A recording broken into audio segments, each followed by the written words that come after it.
인공지능의 모든 모델은 수학을 기본으로 전개를 시작합니다. 오늘은 인공지능을 설계하는 데 필요한 함수를 시작으로 몇 가지 수학 개념에 대해 알아보겠습니다. 함수는 두 집합 사이의 관계를 설명하는 수학 개념입니다. 집합 x와 집합 y가 존재하고 각 집합 요소들의 관점에서 x의 변화에 따라 y가 변하는 규칙을 갖고 있다고 할 때 그 규칙을 갖고 이를 그래프로 나타낼 수 있습니다. 보통 함수를 표현할 때는 펑션의 f를 사용해 y는 fx라고 표현하는데요. fx는 ax 더하기 b라는 1차 함수식이 있다고 합시다. 이걸 그래프로 표현할 때 a는 기울기, b는 y의 좌표축과 만나는 y절편입니다. 기울기는 그래프에서 기울어진 정도를 의미하는데 x값 증가량분의 y값 증가량이 곧 기울기 a의 값입니다. 절편은 그래프가 축과 만나는 지점을 의미하며 좌표에서 그래프의 위치를 결정합니다. 인공지능의 근본은 1차 함수에서 왔다고 해도 과언이 아닌데요. 인공지능에서는 모델을 기본적으로 hx는 wx 더하기 b의 형태로 표현합니다. 알파벳이 변했지만 의미는 1차 함수에서 배운 내용과 동일합니다. 예를 들어 암을 예측하는 인공지능 모델을 설계하는 경우 우선 암 발생에 영향을 미치는 요인들을 선발해야 하는데요. 식습관, 흡연 여부, 방사능 위험 노출, 유전 등 다양한 요인들이 있겠죠. 그런데 이 요인들이 모두 암을 유발하는데 동일한 영향을 주는 것은 아닙니다. 각각의 요인이 암 유발에 미치는 영향의 정도를 파악해서 암 발생 가능성을 예측하는 것이 인공지능의 핵심입니다. 1차 함수식 hx는 wx 더하기 b로 표현한다면 문제에 영향을 미치는 요인을 변수 x로 표현할 수 있습니다. 그런 다음 각 요인들이 암 유발에 얼마나 영향을 미치는지를 판단하여 각 요인별로 가중치를 부여합니다. 식에서 w는 weight의 약자로 영향을 미치는 정도를 나타냅니다. b는 바이아스의 약자로 편향성을 의미합니다. 인공지능에서 바이아스는 데이터가 편향된 정도를 나타냅니다. 해당 분야의 전문가가 있다면 문제에 영향을 미치는 원인을 찾는 것은 상대적으로 용이합니다. 하지만 앞서 설명한 W와 B를 구하는 것은 다른 문제로 이 W와 B를 찾는 것이 바로 머신러닝의 핵심입니다. HX는 WX 더하기 B라는 인공지능을 나타내는 기본 예측식을 설정해 놓고 엄청난 횟수의 실험을 반복하는 방법으로 정답에 근접한 W와 B를 찾아내야 합니다. 하지만 HX는 WX 더하기 B라는 기본형 1차 함수식은 현실의 다양한 문제를 해결하기에는 너무 단순하기 때문에 각각의 실제 상황에 적합한 여러 형태의 응용식이 존재합니다. 연구자들은 복잡한 현실의 문제를 해결할 수 있는 응용식을 계속 연구하고 있습니다. 머신러닝의 원리를 조금 더 알아볼까요? 예를 들어 연필 1개 값이 100원이라면 2개에 200원, 3개엔 300원입니다. 그럼 연필 5개의 총 금액은 얼마일까요? 수학이 어느 정도 학습된 사람이라면 연필의 개수와 가격을 곱하여 총 금액이 500원이라는 것을 어렵지 않게 계산할 수 있는데요. 컴퓨터가 연필의 총 금액을 계산하기 위해서는 연필의 수 x와 가격 y의 관계가 y는 100x 더하기 0이라는 것을 알아야 합니다. 머신러닝 이전의 컴퓨터는 예측식 이외의 어떠한 정보도 갖고 있지 않기 때문에 W와 B를 랜덤하게 설정하게 됩니다. 예를 들어 컴퓨터가 W는 70, B는 40을 랜덤 값으로 설정했다고 합시다. 하지만 우리가 원하는 정답은 y는 100x 더하기 0입니다. 그렇다면 컴퓨터에게 해당 값은 우리가 찾고 있는 정답이 아니라고 알려줘야 합니다. 그러기 위해서는 실제 정답값과 컴퓨터가 입력한 식을 통해 도출된 예측값 hx의 차이를 알려줘야 합니다. hx-y를 구하는 것을 바로 cost 또는 loss라고 합니다. 원하는 답과 멀어질수록 비용 또는 손실이 발생한다는 의미에서 cost 또는 loss라고 부른다고 이해하면 됩니다. 그렇다면 cost를 구하는 cost 펑션은 어떻게 해야 할까요? 얼마나 틀렸는지 알려주기 위해서는 정답값과 예측값의 차이가 중요한데요. 식을 보면 차의 합이 아니라 차의 제곱값을 더해서 구하고 있습니다.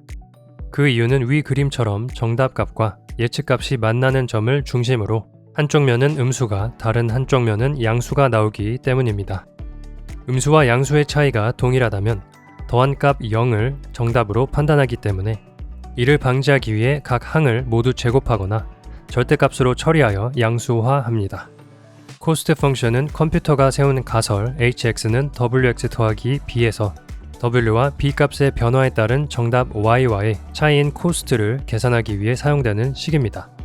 코스트 펑션을 그래프로 표현하면 가로축 w, 세로축 코스트 값으로 밥그릇 모양의 2차 함수 형태를 띠게 됩니다.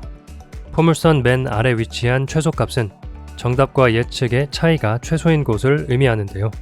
코스트가 최소인 값을 찾기 위해 포물선의 맨 아래 최소값을 찾는 것은 매우 중요합니다. 위 그림에서 우리가 코스트 값이 최소인 W값, 즉 정답과 해당 가설이 예측하고 있는 값의 차이가 적은 W를 찾아야 하는데요. 2차 함수에서 코스트가 최소인 W값을 찾기 위해서는 기울기가 0인 값이 최소값이라는 사실을 이용해 쉽게 문제를 풀 수 있습니다. 이렇게 특정 지점의 기울기 값을 구하기 위해서는 미분 개념이 사용됩니다. 미분이란 말을 들어는 봤지만 아마 배우지 않으신 분도 있을 겁니다. 미분은 한 점에서의 기울기를 의미합니다. 코스트가 최소인 W값은 기울기가 0인 값을 찾으면 되는데요. 이렇게 코스트가 최소인 지점을 컴퓨터가 알아서 값을 변경해 가면서 찾는 과정을 컴퓨터가 학습한다고 표현하며 학습이 끝났다라는 말은 코스트 값에 도착했다는 것을 의미합니다. 해결하려는 문제에 대해 우리가 기대하는 답을 산출해내는 W값을 찾아내기 위해 반복적인 실험으로 적합한 수식을 찾아가는 행위라고 할 수 있습니다. 컴퓨터 인공지능 도구에는 미분을 구하는 것이 기본적으로 갖춰져 있기 때문에 미분에 대해 잘 몰라도 괜찮습니다. 다음으로 경사하강법에 대해 알아보겠습니다. 예를 들어 컴퓨터가 W는 100인 지점을 찾는 과정을 살펴볼까요? 컴퓨터가 처음 랜덤으로 설정한 W값 70은 코스트가 큽니다. 코스트를 최소화하기 위해서 W를 오른쪽으로 조금 이동해야 합니다. 만약 W값을 랜덤으로 300으로 잡았다면 W를 찾기 위해 왼쪽으로 이동해야겠죠. 이를 수식으로 이해하기 위해서는 기울기 값을 계산하여 음수가 나올 땐 W값을 키우고 기울기 값이 양수일 땐 W값을 줄이면 됩니다. 즉 W가 70일 때 기울기가 음수이므로 W를 키우고 W가 300일 때에는 기울기가 양수이므로 W를 줄여서 우리가 원하는 답, 기울기가 0인 지점을 찾아야 합니다. 이런 방법을 바로 경사 타고 내려가라는 의미를 가진 경사하강법이라고 부릅니다. 앞에서 배운 내용을 바탕으로 딥러닝을 구성하는 방법에 대해 알아보겠습니다. 딥러닝은 1차 함수를 활용하여 모델을 설정하는 것은 머신러닝과 동일하지만 1차 함수를 여러 개로 쌓아 복잡한 과정을 학습합니다. 인공신경망은 두뇌의 신경세포인 뉴런의 형태를 모방하여 만들었다고 배웠었죠. 인공신경망은 뉴런처럼 입력 신호의 합이 특정 값보다 크냐, 작냐에 따라 출력 여부를 결정하며 이 기준이 되는 값을 임계값이라 하고 임계값 이상이면 전달하고 미만이면 반응하지 않습니다. 각각의 가중치를 찾는 여러 개의 자극값을 합해 일정 임계치 이상이 되면 출력을 활성화하고 그렇지 못하면 비활성화합니다. 이러한 인공신경망을 여러 개 연결하여 다층 구조로 만들어 구현하는 기술이 바로 딥러닝입니다. 딥러닝에서는 다층 구조의 입력이 여러 개 있으므로 입력신호 변수 x1, x2, x3로 표현합니다. 뉴런은 여러 뉴런에서 온 입력 신호의 합으로 판단한다고 했는데 단순하게 x1 더하기 x2 더하기 x3로 표현할 수는 없습니다. 각 신호가 가진 정보를 판단하는 데 유용한 정도, 즉 입력에 대한 중요도가 다르기 때문이죠. 그 중요도를 입력 신호에 반영하여 입력 변수의 웨이트를 곱하는 형태로 표현합니다. 각 변수의 웨이트를 적용하여 합한 최종 예측값 w1 곱하기 x1, w2 곱하기 x2, w3 곱하기 x3 더하기 b가 활성화 여부를 결정하는 임계치 세타보다 크면 활성화하고 작으면 비활성화합니다. 가중치를 반영한 변수의 합이 임계치 이상이 되면 다음 신호로 전달해준다는 의미를 숫자 1로, 임계치 이하면 전달하지 않는다는 의미로 0으로 이렇게 표현할 수 있습니다. 이때 최종 예측값에 대해 전파 여부를 결정하는 함수를 활성화 함수라고 하고 다음과 같이 함수 알파라는 이름으로 표현하여 나타낼 수 있습니다. 이때 알파라는 함수를 활성화 함수라고 하며 단순히 어떤 한 가지 기준에 따라 0이나 1로 이분화하는 것이 아니라 여러 형태의 함수가 있습니다. 대표적으로 시그모이드, tan-h, 렐루 함수가 있습니다.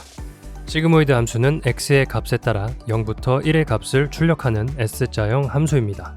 하이퍼볼릭 탄젠트 펑션은 쌍곡선 함수 중 하나로 시그모이드 함수를 변형해서 얻을 수 있습니다.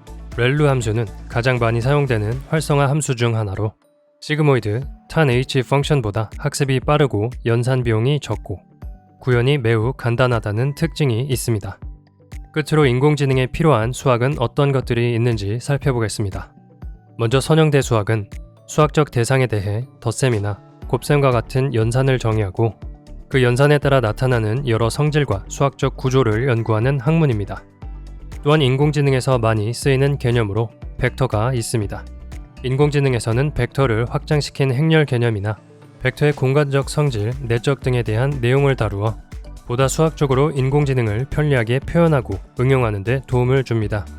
선형대 수학이 어떻게 조사 대상을 형식화하는지 연구하는 학문이라면 미적분학은 알고리즘을 이해하고 훈련 과정을 최적화하는 방법을 배우는 학문입니다. 학교에서는 함수를 두 가지 개념에 근거하여 다룹니다. 일반 수학에서는 함수를 정의의 영역, 공역, 치역이라는 용어와 함께 집합 사이의 대응, 관계 측면에서 정의하고 미분과 적분에서는 함수의 극한, 미분을 배우며 변화의 측면에서 함수를 바라보기 시작합니다. 다음은 고등학교 교과 과정에도 있는 확률론과 통계론입니다. 확률론은 확률에 대해 연구하는 수학의 한 분야로 특정 사건이 발생할 확률이 X라 할 때 실제로 해당 사건이 발생할 기대값을 찾는 문제를 연구하는 학문입니다. 통계론은 데이터의 특징들을 추출하여 많은 데이터에 중요한 속성만을 간추리는 추상화 및 요약에서 큰 역할을 합니다. 인공지능에서는 실제 데이터의 작업과 더불어 모델의 설계에서 매우 중요한 역할을 하고요. 특히 모델이 얼마나 적절하게 만들어졌는지를 살펴보는 것도 통계의 역할입니다. 머신러닝 학습을 통해 특정 모델을 설계했을 때 이 모델이 현실 데이터와 얼마나 잘 맞는지를 통계를 활용해서 측정하고 판단하는 것이죠. 또한 지나치게 훈련 데이터에만 딱 맞는 오버피팅을 방지하기 위해서도 활용됩니다. 실제 인공지능을 설계하기 위해서는 더욱 다양한 수학 개념이 필요한데요. 미분을 활용하여 가장 빠른 해결책을 찾아보는 최적화 이론, 수많은 데이터를 간단하게 나타내는 모델링 방법인 회귀 분석 등이 있습니다. 이러한 이론들도 결국 앞서 배운 수학 개념들을 기반하기 때문에 오늘 배운 내용을 잘 기억해 주시길 바랍니다.